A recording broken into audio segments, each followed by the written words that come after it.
ना जीने का हक खो चुकी है। मेरी तरफ से फीलिंग मर गई है, उसके लिए उसे फांसी होनी चाहिए। मेरा बेटा जीना है उसने, मेरा बेटा। बहुत केयर करता था वो, हमें बहुत मानता था। हम जो कैसे कहते थे मानता था वो, लेकिन उसके प्यार में उससे प्यार से ज़्यादा नहीं मानता था। सूबी जो कहती थी वही करता था वो, लेकिन हमें रेस्पेक्ट दी। इसलिए उस बच्चे को मिलना चाहिए, जस्टिस मिलना चाहिए। बेटी को फांसी होनी चाहिए। फांसी होनी चाहिए, होनी चाहिए उसे फांसी। ऐसा आने वाले समय किसी के संग भी कुछ भी कर सकता है जी। होनी चाहिए कि कुछ होनी चाहिए उस बच्चे के लिए, होनी चाहिए सौरभ के लिए, सौरभ के लिए होनी चाहिए। मेरी तरफ से कुछ चाहिए तो मैं देने को तैयार हूँ जी। उसे फांसी होनी चाहिए, इससे ज्यादा कुछ नहीं होना चाहिए। यूपी के मेरठ में एक गर्लफ्रेंड ने अपने बॉयफ्रेंड के लिए अपने ही पति को मौत के घाट उतार दिया। आपने ये खबर देखा होगा, सुना भी होगा, जिसमें लगातार यूपी के मेरठ की चर्चा हो रही है और इस तरह से रिश्ते को लेकर भी लगातार बवाल मचा हुआ है। इस केस के बारे में अब तक आपने बहुत कुछ सुना होगा, लेकिन इस वीडियो में बात करेंगे कुछ ऐसे तथ्य की, कुछ ऐसे थियोरीज की जो लगातार दावे किए जा रहे हैं। इसके साथ ही आपको लिए चलेंगे लगभग 5 से 6 महीने पहले उस घर में क्या कुछ हुआ था, कैसे मुस्कान के हस्बैंड ने लंदन से फोन किया था उनकी सासू माँ को और क्या कुछ कहा था जिसकी वजह से उसकी माँ रात को मुस्कान के घर जाती है, और क्या कुछ हुआ था जिसके बाद एक बेटी वहां पर कहती है कि माँ मैं दरवाजा नहीं खोलूंगी, तुम लौट जाओ, तुम्हें जो करना है कर लो, जो तुम्हारे दिमाग में चीजें चल रही हैं चलने दो, मैं उसे रोक नहीं सकती, लेकिन फिलहाल तुम यहां से चली जाओ। बता दें कि इसमें उसका भाई यानी मुस्कान का भाई और मुस्कान की माँ उसके घर के बाहर बोलती रही, रिक्वेस्ट करती रही कि दरवाजा खोलो, लेकिन मुस्कान ने दरवाजा नहीं खोला था। यानी 5 से 6 महीने पहले दस्तक मिल चुका था कि उस घर में क्या कुछ होने वाला है। ये प्लानिंग प्लॉटिंग लगभग नवंबर से चल रहा था, कुछ दिन पहले से ही, जहां पर लंदन में रह रहे एक शख्स के कत्ल की प्लान भारत में हो रही थी और उसे पता तक नहीं था कि उसके नाक के नीचे जिसे वो ब्लाइंड प्यार करता था वो लड़की इस कदर उसकी हत्या की वजह बनेगी, वो उसने कभी सपने में नहीं सोचा होगा। नमस्कार, आप देख रहे हैं क्राइम तक, मैं हूं अश्विनी सिंह। मेरठ हत्याकांड को अंजाम दिया गया।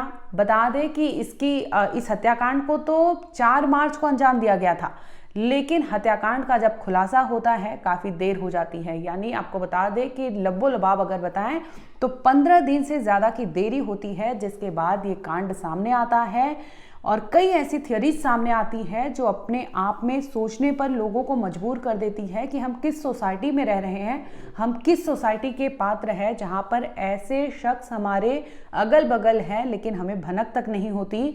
एक घर में एक ड्रम में लाश को टुकड़ों में काटकर सीमेंट रेती से भरकर उसे वहां छिपा दिया गया था, लेकिन लोगों को भनक नहीं थी, खबर नहीं थी, जिसके बाद वो लाश वहां से खुद वो सोचने पे आप सोचिए कि एक लाश वहां से बंद कमरे में वेट कर रही थी कि आखिर उसे न्याय कब मिलेगा। उसके बारे में अगर इस तरह से खौफनाक कांड को अंजाम दिया है तो इसका खुलासा कब होगा। आखिरकार वो घड़ी आती है जिसके बाद उसकी ही बीवी अपने जुबान से अपने पिता के सामने वो बयां करती है, जिसे लेकर लगातार पूरे भारत में इस केस का जिक्र हो रहा। अब बताते हैं कि आखिर सौरभ ने 5 से 6 महीने पहले अपनी सासू माँ को क्या कुछ कहा था। दरअसल 4 मार्च 2025 यही वो दिन था जब मुस्कान अपने पति का बेसब्री से इंतजार कर रही थी। उसने कुछ खाने मंगाए थे, खाने में नशीली चीजें मिलाई थी, जिसकी वजह से जैसे ही उसका पति सौरभ खा लेता है वो बेसुध होता है। इसके बाद वो अपने प्रेमी को फोन करती है, प्रेमी यानी साहिल को फोन करके घर पे बुलाती है और इसके पहले ही वो 22 फरवरी को 2 चाकू खरीद कर लाई थी 800 रुपये में। मार्केट में कह रही थी कि मुझे चिकन काटने के लिए चाकू चाहिए। उसे क्या पता था कि ये चिकन काटने वाला चाकू किसी इंसान को काटने के लिए इस्तेमाल होगा। मुस्कान अब 4 मार्च को अपने बॉयफ्रेंड को कहती है कि तुम्हें वध करना होगा। ये लगातार वो टॉन्ट उसके कान में भरती रहती है, जिसके बाद सौरभ के छाती पर लगातार वार किए जाते हैं, जिसमें उसकी मृत्यु हो जाती है। अब ये लाश को ले जाकर बाथरूम में कई टुकड़ों में काटते हैं। लगभग बताया ये जा रहा है कि सिर को अलग काटा गया था, दोनों हाथ को काटे गए थे और जो धड़ था उसे घसीट कर ले आते हैं रूम के जो बेड होते हैं उसमें वो वहाँ छिपा देते हैं। इसके बाद जो उसका आशिक होता है यानी साहिल एक बैग लाता है, बैग में सिर रखता है, दोनों हाथ रखता है। इसके बाद वो वहाँ से निकल जाता है सफ़र के लिए, यानी अपने घर चला जाता है। अब सोचिए, लाश के टुकड़ों को लेकर एक बॉयफ्रेंड ट्रेवल करता है, अपने घर जाता है, अच्छी नींद पूरी करता है। उसके बाद अगले दिन यानी 5 मार्च को वापस से मुस्कान के घर आता है।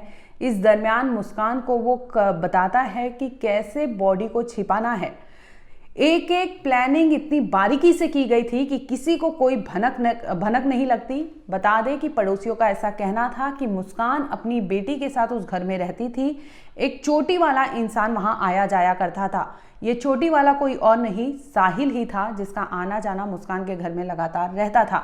पड़ोसियों का ऐसा कहना है कि जब भी मुस्कान अगर बाहर मिलती थी तो या तो ब्लिंकिट या तो जेप्टो या कोई भी ऑनलाइन फूड डिलीवरी का ऑर्डर आता था तब उसे लेने निकलती थी।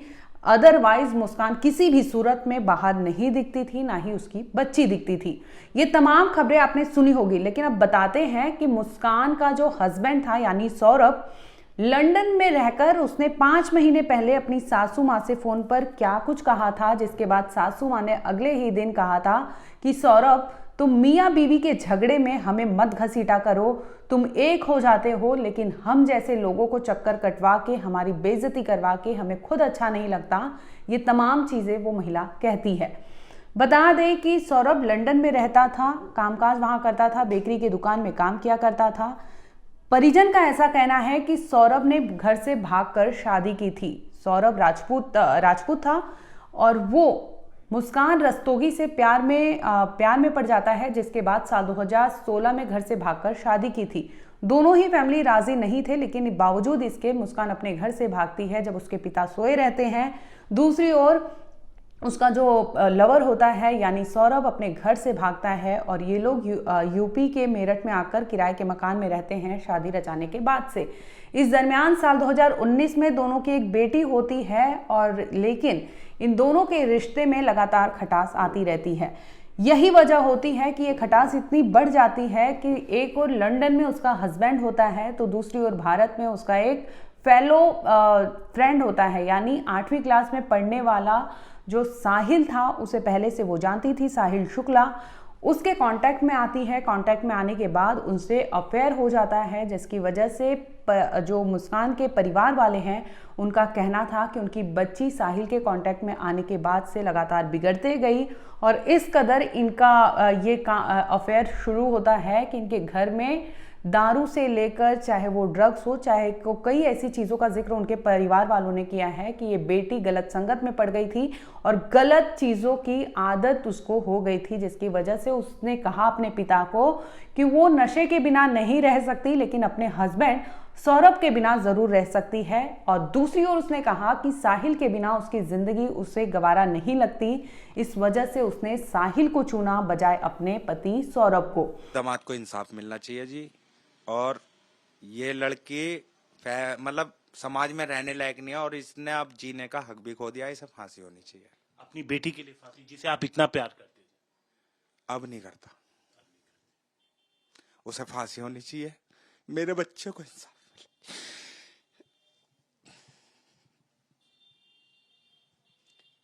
जस्टिस मिलना चाहिए। वो बहुत अच्छा था, ब्लाइंड लव करता था, एक बच्चे की मतलब उसके प्यार की कदर नहीं करी उसने, अपने मम्मी पापा तक को उसके लिए छोड़ दिया, अपने पैसे को ठुकरा दिया।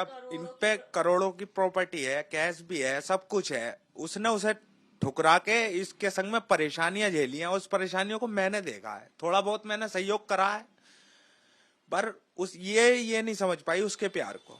पर मैं समझता था कि मेरे को उससे प्यार इसी वजह से टच में आ गया वो मेरी, और बेटा मानने लगा मैं उसे कि मेरे बच्चे को कोई मेरे से ज्यादा प्यार कर सकता है। बता दें कि मुस्कान के परिवार से जब बातचीत की गई तो उसमें मुस्कान की मां ने कहा कि 2 साल से जो उनका दामाद था वो यहाँ आया नहीं था। इस दरमियान 22 फरवरी को खबर मिलती है, जिसके बाद वो 24 फरवरी को भारत आता है और मेरठ पहुंचता है, जहां पर वो 1 मार्च को अपनी बेटी को लेकर ससुराल गया था, यानी मुस्कान के मम्मी और मुस्कान के पापा से मिलने वहां पर वो जाता है और अपनी बेटी को छोड़कर वापस से लौट जाता है। इस दरमियान जब वो घर पहुंचता है तो अपनी बीवी यानी मुस्कान के साथ अच्छा समय स्पेंड करता है, लेकिन इसी दरमियान उसे पता नहीं होता कि उसकी बीवी उसके मरने का इंतज़ार कर रही थी। उसके इस ज़िंदगी से रुखसत होने का वो बेसब्री से इंतज़ार कर रही थी। बाकायदा उसने इसका प्लानिंग किया था। नवंबर से ये प्लानिंग रची गई थी, जिसमें उसने कई बार ऐसे सर्च किए थे कि किस तरह से मारने के बाद बॉडी को छिपाया जा सकता है। ये तमाम चीज़ों का उसने बाकायदा रिसर्च किया था, जिसके बाद आखिरकार उसने 25 फरवरी को एक अटेम्प्ट किया था, लेकिन वो वहाँ पर सफल नहीं हो पाती, क्योंकि वहाँ पर सौरभ जो है ड्रिंक नहीं करता। ड्रिंक में ऑलरेडी वहाँ पर नशीली चीज़ें मिलाई गई थी, लेकिन सौरभ उस दिन ड्रिंक नहीं करता। इसकी वजह से वो बच जाता है, लेकिन वो तकदीर का इतना अच्छा नहीं होता, जिसकी वजह से 4 मार्च को वो उस मुस्कान के झांसे में आ जाता है, जब वो खाने में उसे नशीली चीज़ें मिलाती है और वो बेसुध होता है। इसका फ़ायदा उठाया जाता है और मुस्कान अपने बॉयफ्रेंड यानी साहिल से कहती है कि अब समय आ गया है, इसका वध कर दो, और साहिल और मुस्कान मिलकर इस तरह से सौरभ का कत्ल कर देती हैं।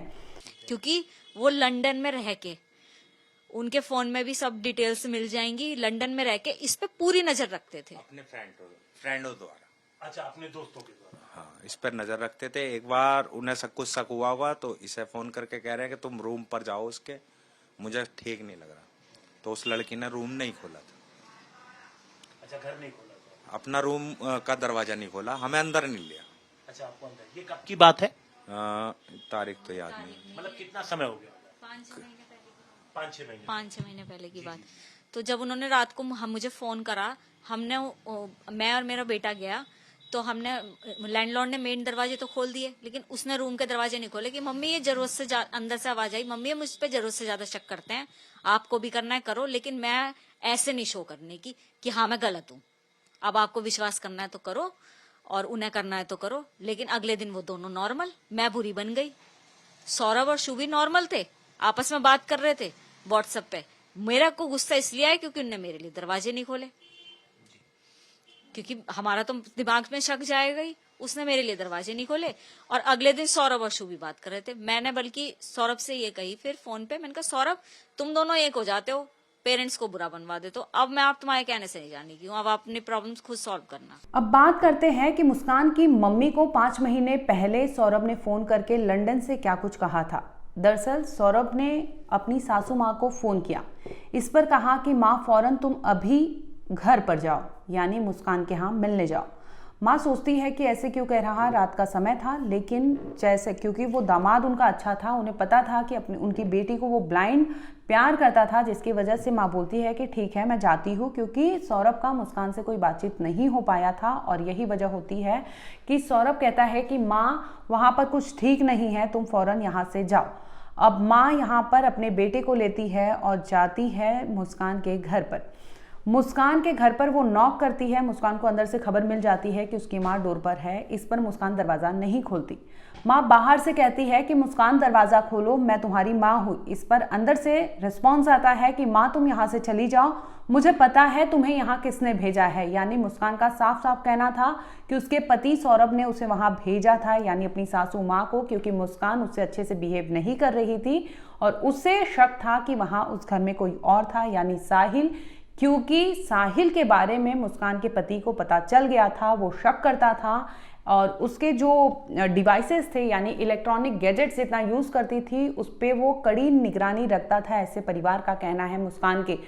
यानी सौरभ लंदन में रहता था, लेकिन दोस्तों और मोबाइल डिवाइस या अन्य इलेक्ट्रॉनिक गैजेट्स जो थे उसके तहत वो अपनी बीवी पर कड़ी निगरानी रखता था। यही वजह होती है कि 5 महीने पहले उसने अपनी सासू माँ को भेजा था, जहां पर मुस्कान अंदर से दरवाजा लॉक करती है, बाहर किसी को आने नहीं देती। यानी उसकी माँ और उसका भाई बिना मिले मुस्कान से वापस लौट जाते हैं घर पर। और अगले दिन जब माँ को पता चलता है कि सौरभ और उसकी पत्नी मुस्कान में व्हाट्सएप पे बात हो रही है, तो उन्हें बुरा लगता है कि सौरभ, तुम दोनों के बीच की चीज़ें हैं, तुम लोग अपने में सॉर्ट आउट किया करो।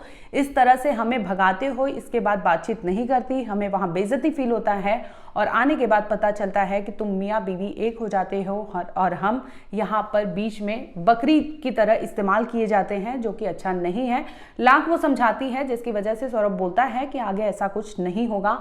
लेकिन जैसे ही वो वापस भारत आता है और उसके साथ इस तरह से 4 मार्च को एक खौफनाक कांड होता है, इसके बाद उसकी बीवी लगातार घूमते रहती है, चाहे हिमाचल का वो मनाली हो, शिमला हो, कसोल हो, वहाँ घूमती है। इस दरमियान वो होली के विशेष भी करती है। अब सोचने वाली बात है कि एक सौरभ जो 4 मार्च को ही मर चुका था, लेकिन उसका फ़ोन एक्टिव था। कोई भी अगर ऑडियो कॉल करता था तो वो रिस्पॉन्स नहीं करती थी, लेकिन जैसे ही वो टेक्स्ट मैसेज करती थी, वीडियो भेजती थी, ताकि लोगों को ये लगा रहे कि सौरभ जिंदा है। लेकिन 18 मार्च को वो खुलासा होता है, जब वो अपने घर पे अपने परिवार से मिलने जाती है, फफक कर अपनी माँ से रोकर कहती है कि सौरभ अब इस दुनिया में नहीं रहे, जिस पर उनके पिता अलर्ट हो जाते हैं। उन्हें कुछ शक होता है, जिसकी वजह से वो उसे थाने ले जाते हैं। तब खुलासा होता है कि उनकी बेटी जो इतनी सीधी, जो इतनी सरल किस्म की थी, वो इस कदर एक इंसान की जान ले सकती है, ये उन्हें सपने में भी सोच से उनके परे था, जिसकी वजह से उन्हें पुलिस थाने में उससे ले जाते हैं, जहां पर उसने जुर्म भी कबूल कर लिया। फिलहाल इस केस में बता दें कि दोनों आरोपी यानी साहिल और मुस्कान पुलिस के कस्टडी में है। उन्हें कोर्ट में पेश किया गया था, जिसके बाद उन्हें हिरासत में ले लिया गया है। उनसे कड़ी से कड़ी पूछताछ की जा रही है। इसके साथ ही जहां पर क्राइम सीन को यानी वारदात को अंजाम दिया गया है, वहां पर फॉरेंसिक टीम और तमाम एविडेंस कलेक्ट करने के लिए पुलिस वहां पर पहुंच चुकी थी। और साहिल जो है, उसे लेकर ऐसा बताया जा रहा है कि वो बेहद सुपरस्टिशियस पर्सन था, यानी वो अंधविश्वास ये सब चीज़ों में बड़ी भागीदारी रखता था या उसमें इंटरेस्ट रखता था, जिसकी वजह से हो सकता है, क्योंकि मुस्कान ने लगातार एक वर्ड यूज़ किया है कि तुम वध करो, और वध करने के नाम से ही वो इस कदर हावी हो जाता है उस पर कि वो आखिरकार चाकू लेकर जो सौरभ है उसकी छाती पर वार करता है, जिसकी वजह से उसकी मृत्यु हो गई थी।